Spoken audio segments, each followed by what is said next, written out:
Hey, how y'all doing, beautiful people? Before we get started, my name is Jerome Halsey, and before we get started with anything we doing here today, I would first like to say R.I.P. Young Dolph. He just passed a few hours ago. I'm sending my condolences to his family. He was a great artist, really big in his community, and he held it down for Memphis. He had some roots in Chicago too, so you got my respect. Salute to you, soldier. Second thing I want to let you folks know before we start diving into the content and shit, I got this scarf on my head because my cousin, he a barber, King Tony, fuck with him. I ain't had time to go link up with him before we met. So I said, putting out this content is more important than my image. So shit, fuck the image, let's learn. So, this is a series of videos called Man Behind the Wheel. And the purpose of me creating this content is to inspire the youth to catch their dreams. Not chase their dreams, but catch their dreams. Make that shit happen, man. In 2018, I ran for mayor and I lost. But I learned a lot of great things behind that. And I'm not giving up my pursuit of becoming a mayor. So, let's dive into it. So something that every mayor does in each city, no matter if it's Chicago, Memphis, Atlanta, New York, Cali, the job of every mayor is to identify problems and then create solutions to the problems. So if you want to find out what problems exist in any city, shit, best bet, go pick up the paper. Paper I went and picked up was the Thursday, November 11th edition of the Chicago Sun-Times. And what we gonna do, we gonna pick an article out of here, dissect it, and look into it. But to make sure that nothing is biased about what I'm doing, what I did was, it was 17 articles in here pertaining to Chicago. I wrote the articles down, cut them up, put them in a cup, shook up the cup, drew an article. The article that I happened to pull was, CPD sergeant should be fired over botched Internet Young raid, said the police superintendent, David Brown. So before we get to discussing the details of the case and the notes of what I found through my research, I want to just write down the people involved in this case so we can have some background knowledge. So as we discussing the case, you folks can have like a little, have a framework or a mindset on who we dealing with when we dealing with the situation. So, blew it down for now. Alright, so could say right, he said don't put them right there.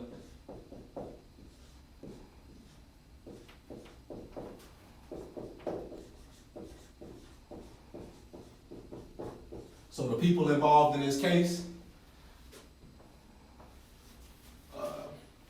a rule of being a leader or a political servant or a servant of the people is the constituents come first. So the first name I'm gonna write down is the constituent that was involved in this botched raid, which is Miss Antoinette Young.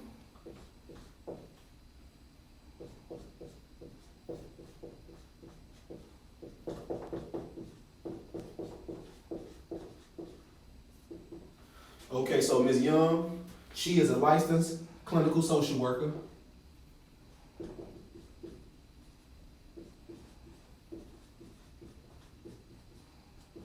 Excuse my penmanship. Boys never write neater than girls in school. Shit, I ain't no exception to the rule. She has a master's in clinical social work, and she has special interest in adolescents and mental health. Okay, she good with the kids. That's big. We need that in the city. What else? She's a specialist in cognitive behavioral therapeutic trauma-informed care approaches for ages 13 to 25-year-olds. Okay, black woman. Oh no. We just gonna put specialist.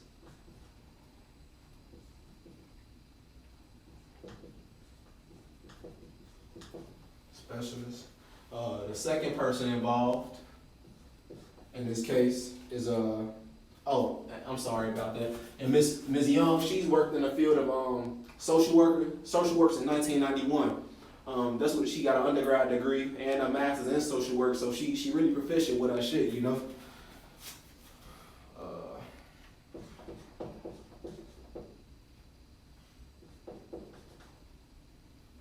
I like my lions back up. I like to have my lions when I'm doing what I do. you know.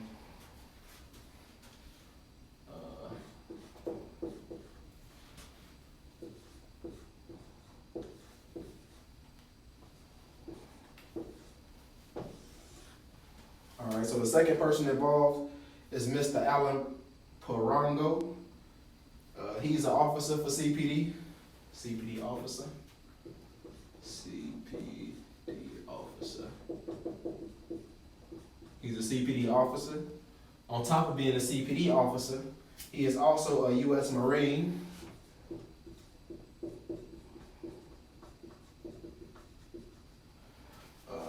And he also has his associate's degree in criminal justice.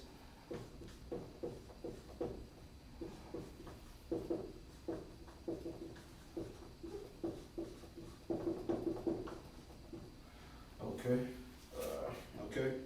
He started working for CPD in 2012 after he left working for Harvey, Illinois. So CPD officer, we can put in parentheses, 2012. Like I said, excuse the penmanship. Okay, and then in 2014, an African-American woman accused him and Benjamin Garcia of an illegal search of the premise with no warrant, and no action was taken with this case, and it was closed in 2014. So this is this, same situation almost. 2014. We just gonna put same situation, because that's exactly what this is. This is the same situation, Same shit. How about that? Okay, in 2017, a Hispanic man accused him of physical abuse. And all of these facts, you available to find these on Google. Just, like all I did was, after I read the article, I wrote down the names of the people involved that I seen in the article, and I looked them up online. And, all this information is available to you all too. 2017. Abuse. Alright, so shit, the third person that we gonna write down here today that was involved in this case. Hold on. Is Alex Wolinski. Alex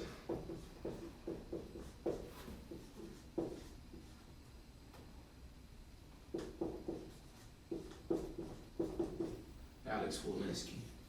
Okay, so Alex Wolinski, he has been with CPD since 2002. Since 2002. He has a bachelor's degree in criminal justice and in safety studies. Okay. I see you.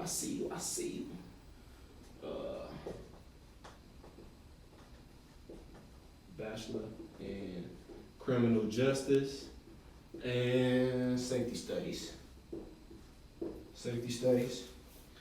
And Mr. Wolinski, he's also a very decorated officer. He has over 22 awards with the Chicago Police Department for the work that he's done in the community. So he's heavily awarded, over 22 plus awards. Okay, so apparently he knows his shit. Okay, and then from 2004 to 2018, 11 Chicagoland constituents have filed complaints against him. That's important as well.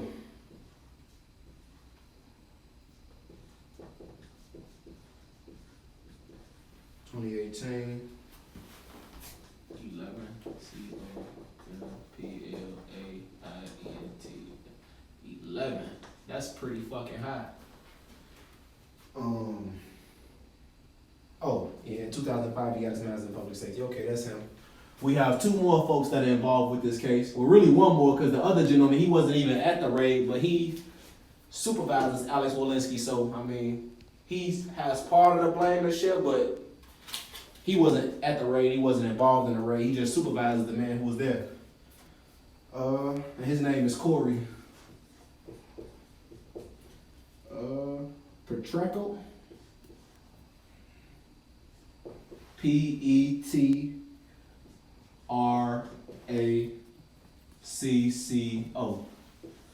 And I couldn't find too much on Corey Petracco because I didn't really want to dive too much into him and his and what he does because like I said, he wasn't at the raid, but his name was mentioned in the paper, so that's why I looked him up. But yeah, we just know that he's a supervisor. We'll put that a soup.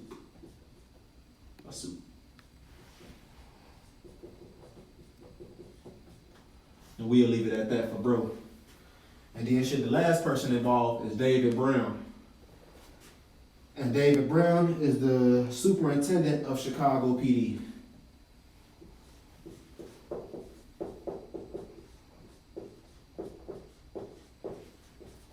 David Brown. Okay. He used to work for Dallas.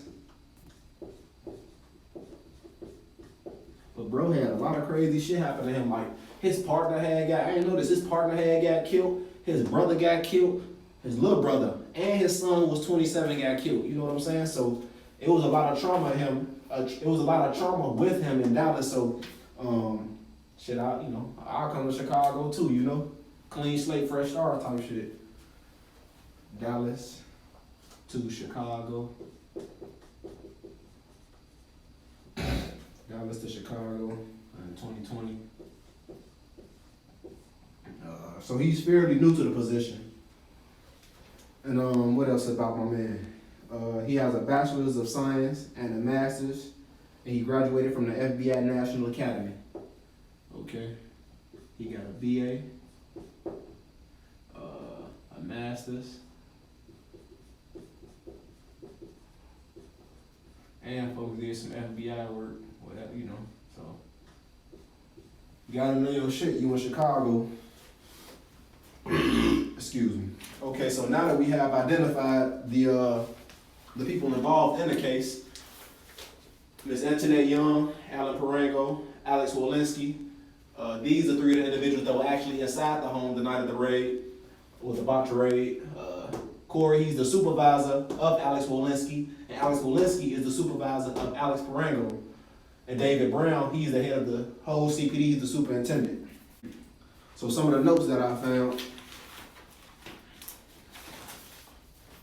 let's get this off the board real quick. We gonna put notes.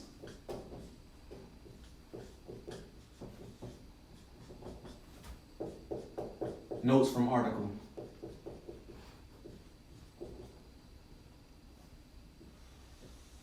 So with the notes from the article, we know that Ms. Young, this raid happened in 2009.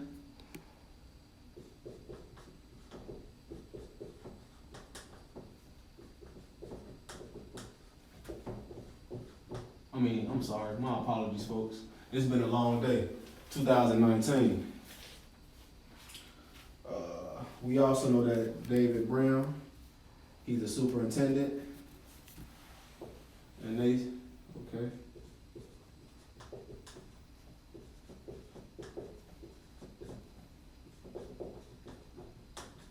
And I'm gonna just abbreviate it, and I'm gonna say David is not with Alex. Next court date. And these are all the findings that the facts that I felt like would be relevant information that I found from the article here. Next court date, December 3rd, 2021. We already said that Corey was the sergeant. Okay, so another thing about Officer Parango, he's the officer that obtained the search warrant so that they can enter Ms. Young's home. Okay. What's his name? Alan.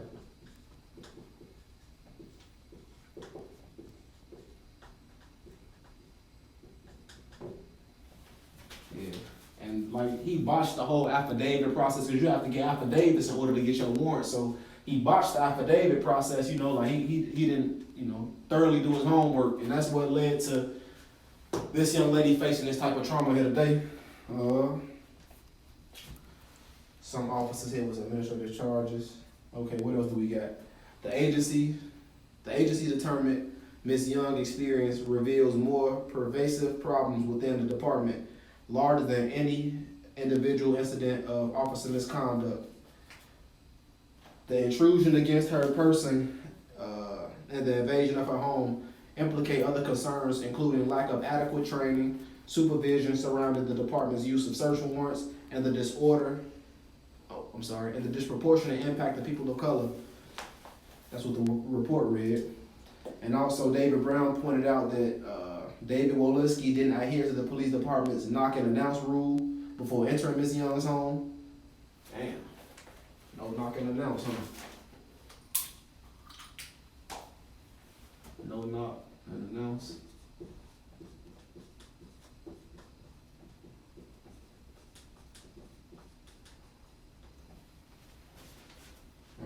What else they say? They say he failed to intervene to stop the disrespectful treatment of Ms. Young. No intervention.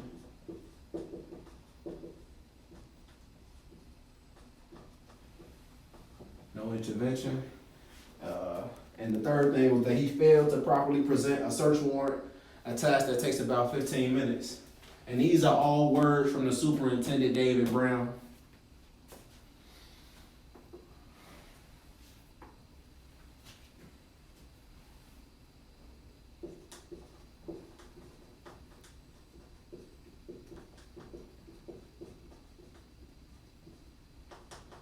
Warrant present. So the reason they said that this raid took place is because an unnamed informant gave Ms. Young's address to the police, saying that there was a man illegally possessing a gun there. So that was the whole reason that this process got started in the first place. So those are the facts of the case that that I read from the Sun Times. And as well, also after reading, I'm like, damn, I looked into it a little bit. Then I watched the video of the raid, and like some things that I noticed throughout the raid was that if you watch like at 3 minutes and 38 seconds into the video, Ms. Young asked him like, "What are you even looking for? You need to tell me what you're looking for." And the officer answered, "It's in the paperwork." You got a lady naked in her crib, and she asking you like, what you looking for? Tell me what you looking for. And your response is, "It's in the paperwork." Okay. So then her next question is, "Where is the paperwork?" And the sergeant's, and then he said the sergeant's getting it, which is the warrant. Another part of the conversation, Ms. Young says, "This is not right. Somebody please tell me what's going on." And then an officer says, "We'll explain to you what's going on. Get out the way and we'll explain to you." If you watch the video, nobody was trying to explain anything. And the video honestly made me more uncomfortable. I ain't gonna lie to you. Like, damn, what if that was my mama, little sister, auntie, grandma, wife? No. That's crazy. I'm glad this is the article that got chose out the cup. I ain't gonna lie. So the problems with this article, the problems that I found within the article. So Ms. Young, she was the victim of a botched raid. Officer Allen obtained a warrant with no sufficient details of the investigation. Alex Wolinski left Ms. Young in cuffs, naked in a room full of men, and no one followed the procedure of how a raid or warrant should go. So, how can we solve our social problems? This was the book that I picked up during my time at WIU in one of my sociology classes. And a social problem is defined as something that if more than one person is experiencing this problem, then it's not an individual problem, it's a social problem, so it needs to be handled on a larger scale. And with that being said, what I found from that book is that we need to be more proactive with our approach. So that's how you can create a solution. I'm looking at how do we solve this problem. So we identified the problem, and let's like some of the numbers. Let's write down the numbers. Get right over here. So some numbers. So behind we got the problem. So some of the numbers that fall behind this problem of Ms. Young being a victim of a botched raid is at least 50% of all women experience at least one form of trauma within their life. 8% of survivors have lasting effects of PTSD throughout their entire life. And women are twice as likely to develop PTSD and experience longer duration of PTSD symptoms, and they are more sensitive to the stimuli that remind them of their trauma. So Ms. Young, she might not even be able to walk into clubs anymore, restaurants, anything like that, because they might be, I don't know how she dealing with the trauma, but I know that the trauma is there. The number stated. So The solution. One important thing to remember is that since 1999, Ms. Young has been involved in social work, and which is the treatment to clients with mental and emotional issues. That's important to keep in mind for the solution. So she's a real veteran. She's proven, she has the degrees to back up that she can help heal others' trauma. I mean, the proof is in the pudding. The first part of the solution is to assist female survivors with trauma. The second part of the solution is to support increased funding for research on women with trauma. The third part of the solution is to support increased training regarding women and trauma abuse. And the fourth part of the solution is to support increased services for female survivors and their families. I believe that since Ms. Young is a veteran and she's proven that she can and does assist people with their trauma and everything like that, shit, put in the driver's seat, like CPD, make amends with this young lady. Create programming to help victims of abuse. Create the programming and allow Ms. Young a seat at the table to facilitate the discussions and provide that input on the issues. We have a woman mayor, Lori Lightfoot. Shout out to you, Lori.